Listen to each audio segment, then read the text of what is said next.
ഞാൻ ആഫ്രിക്കയിൽ എത്തി. ഞാൻ എത്തിയപ്പോൾ എനിക്ക് ആദ്യമായി മനസ്സിലായത് ആഫ്രിക്ക എന്നെ കാത്തിരിക്കുന്നുണ്ടായിരുന്നില്ല എന്നാണ്.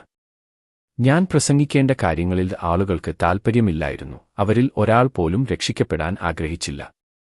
അത് എന്റെ ഹൃദയത്തെ തകർത്തു. പിന്നെ രാത്രിയിൽ ദൈവം എനിക്ക് ഒരു സ്വപ്നം തന്നു. ഞാൻ സ്വപ്നങ്ങളിൽ വിശ്വസിക്കുന്നു. ആഫ്രിക്കയുടെ വലിയ ഭൂപടം ഞാൻ കണ്ടു. പെട്ടെന്ന് അത് യേശുവിന്റെ വിലയേറിയ രക്തത്താൽ കഴുകപ്പെട്ടതായി ഞാൻ കണ്ടു. പരിശുദ്ധാത്മാവിന്റെ നിലവിളി ഞാൻ കേട്ടു. ആഫ്രിക്ക രക്ഷിക്കപ്പെടും. തുടർച്ചയായി 4 രാത്രികൾ എനിക്ക് ആ സ്വപ്നം ഉണ്ടായിരുന്നു. 4-ാം രാത്രിക്ക് ശേഷം ഞാൻ എന്റെ ഭാര്യയോട് പറഞ്ഞു, ദൈവം എന്നോട് എന്തോ പറയാൻ ശ്രമിക്കുകയാണെന്ന് ഞാൻ കരുതുന്നു. ജർമ്മനിയിൽ നിന്നുള്ള എന്റെ മിഷണറി സഹപ്രവർത്തകർ പറഞ്ഞു, റെയ്നർ, നിങ്ങൾക്ക് ഭ്രാന്താണ്. നമുക്ക് ലെസോത്തോയെക്കുറിച്ച് സംസാരിക്കാം. നമ്മൾ ഉണ്ടായിരുന്ന ചെറിയ രാജ്യം അതായിരുന്നു. നിങ്ങൾ ലെസോത്തോയെക്കുറിച്ച് സംസാരിക്കൂ എന്ന് ഞാൻ പറഞ്ഞു. ദൈവം ആഫ്രിക്കയെക്കുറിച്ച് സംസാരിക്കുന്നു. ദൈവത്തിന്റെ പദ്ധതികൾ ഒരിക്കലും പരാജയപ്പെടില്ല എന്നതിനാൽ ഞാൻ ഇപ്പോൾ അദ്ദേഹത്തിന്റെ പദ്ധതികളുമായി മുന്നോട്ടു പോകുവാൻ പോകുന്നു.